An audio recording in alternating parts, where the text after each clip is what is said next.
Hello भाऊ, दुखावा हा माझा उद्देश नाही. सांभाळून बोलण्याचा प्रयत्न करेल.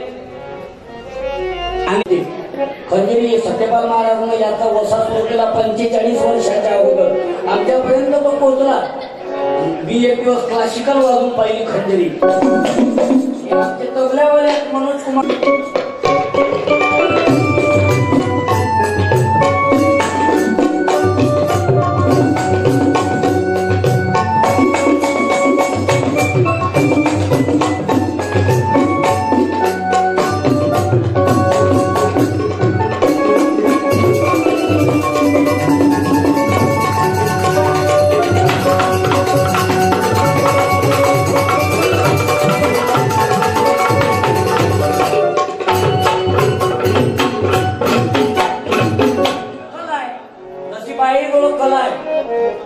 सांगितलं ना की तुमच्यासारखी कलाच नाही. गोड बोलावं तर तुम्हीच बोला.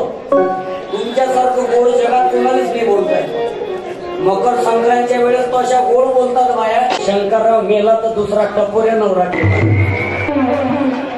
शिरा केला रव्याचा खोबरा टाकते खिसून खिसून. आमचे हे बसले रुसून तर मी घेतले चाटून पुसून.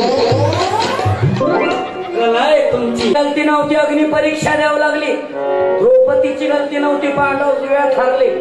आजही तुमची गलती नसते. दारू माणसं पेतात मार तुम्हाला खा लागते. आता मार खाऊ नको, मार देणं चालू कर.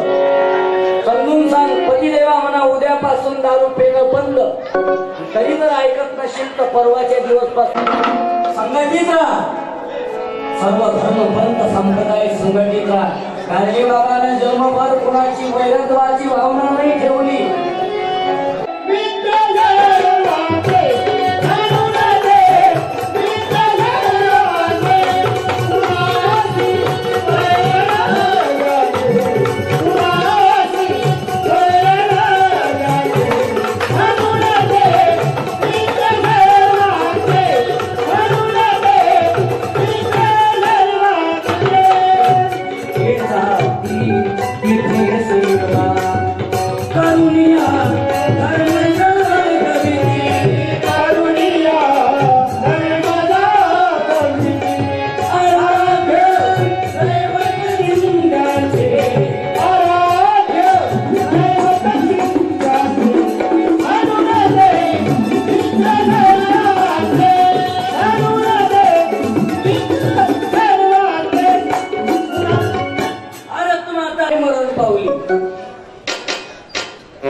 वडिलापेक्षाही महत्व म्हणजे तुमच्या मायचं वडिलाचं प्रेम असते.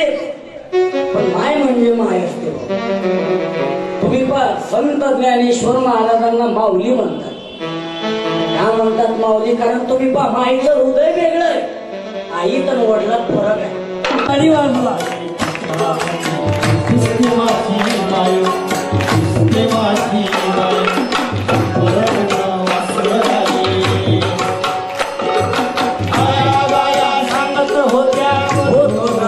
कितीही श्रीमंत असला काहीही जरी असला पण माणूस मेल्यानंतर आणि तिचा वॉरंट आल्यानंतर जमानतदार कोणी राहत नाही. की तुला काही पाहत कळले तुला खरे रखवाले जाएगा.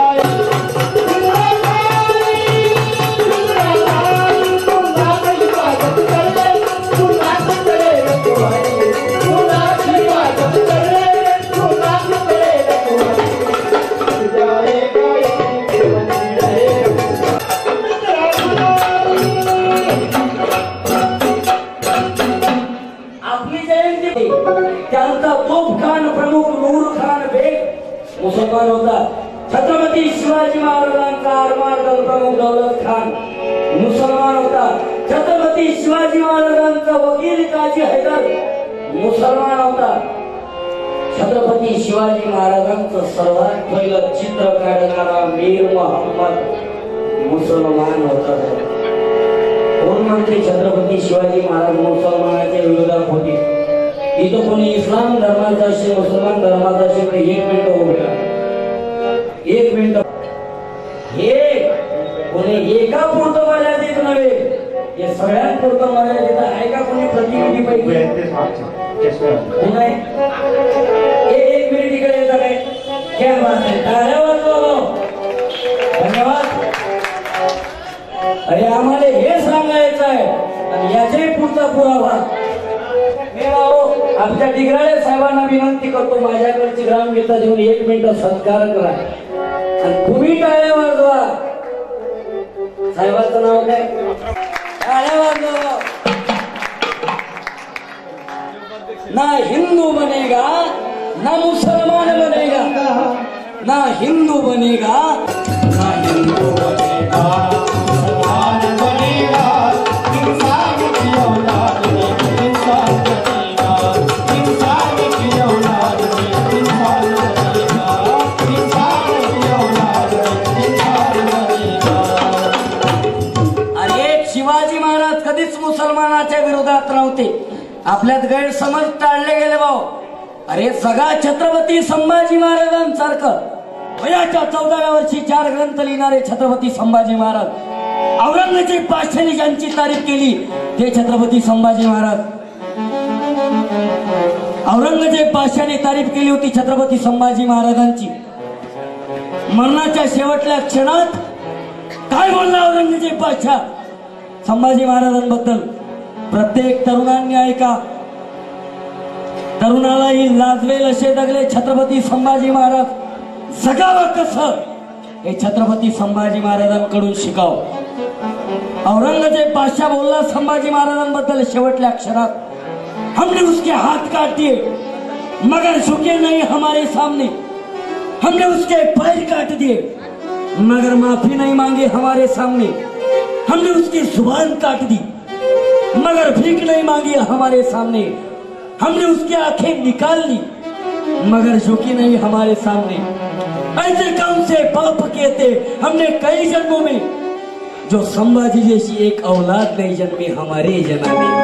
मरणाची पुतली बघा हो रक्ताने शरीर झालेला, हाताला गुंडाळी तो देतो वार, वार पहा सरदार देतो वार, वार पहा सरदार. मरणाची पुतली बघा हो रक्ताने शरीर झालेला, हाताला गुंडाळी तो देतो वार, वार पहा सरदार देतो वार, वार पहा सरदार.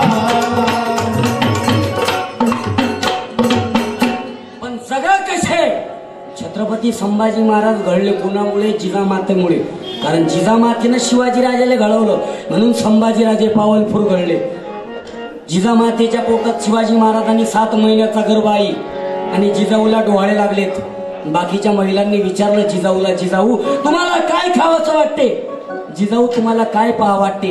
राष्ट्रमाता जिजाऊने उत्तर दिलं, मला घोड्यावर बसून तलवार चालवा वाटते. शिवाजीराजे शूरवीर जन्माला आले. आजच्या बाईला डोळे लागू दे. विचारलं, बाई तुम्हाला काय खावंसं वाटते? बाई सांगते, मला शेतातली माती खावीशी वाटते. आईच्या शपथनं माती खायावल्या जन्माला येऊन राहिली. या देशाले कोणी गाडगे बाबा सारखे नाही भेटून राहिले. जन्मभर स्वच्छता अभियान सांगितलं गाडगे बाबानं, जन्मभर सांगत फिरले गाडगे बाबा, पण आम्हाला कळले नाहीत गाडगे बाबा. आणि तुम्ही पहा, जगताना त्रास होते. आपले कलेक्टर साहेब आहेत, यायले काही गंमतचा त्रास नशील झाला. ज्यावेळेस यांनी पहिल्यांदा कार्य हाती घेतलं असेल ना, लोक जगूच देत नाहीत. एवढं विचित्र आहे लोकांचं काम. एक माणूस नेहमी कोणासोबत बोलायचा, कोणासोबत बोलायचा, प्रत्येकाला आदर करायचा, प्रत्येकासोबत बोलायचा. लोक त्याला म्हणे, हा लयच भादरा आहे रे. कोणासोबत बोलते मग त्यानं बोलणं बंद केलं. फक्त जायचा आणि असा उभा राहायचा. लोक म्हणत, पैसा आला, घमंड आला, बोलतही नाही. तो विचार करे, बोलतो तही म्हणतात, नाही बोलतो तही म्हणतात. शेवटी घरी गेला, विचार केला. घरून विचार करून आल्यानंतर चौकात उभा राहायचा, फक्त इकडे तिकडे बघायचा. लोक म्हणत, तुले डोळे आहेत का रे? डोळे आहेत तर कुकडे पाहशील काय? तो म्हणे, आता जगावं कसं? बोलतो तोही म्हणतात, नाही बोलतो तोही म्हणतात, शेवटी पाहतो तोही म्हणून राहिले. शेवटी घरी गेला, विचार केला, ज्या डोळ्यांना लोक नाव ठेवतात ते डोळे फोडले ते पुरतील. स्वतःच्या हातानं गरम सलाद केली, स्वतःच्या डोळ्यात घातली, डोळे फोडून टाकले. लोकांपर्यंत माहिती पोचली, आपण त्याला असं म्हटलं, त्यानं स्वतःचे डोळे फोडून घेतले. काय म्हणतात लोक? कर्माचे फळ आहेत, भोगास लागतात. तुम्ही जर विचार करसान की लोक काय म्हणतील, सत्यपाल महाराज नेहमी बोलतात बोलताना, क्या कहेंगे लोग सबसे बडा ये रोग. तुम्ही जर लोकांच्या नादी लागले की तो काय म्हणते,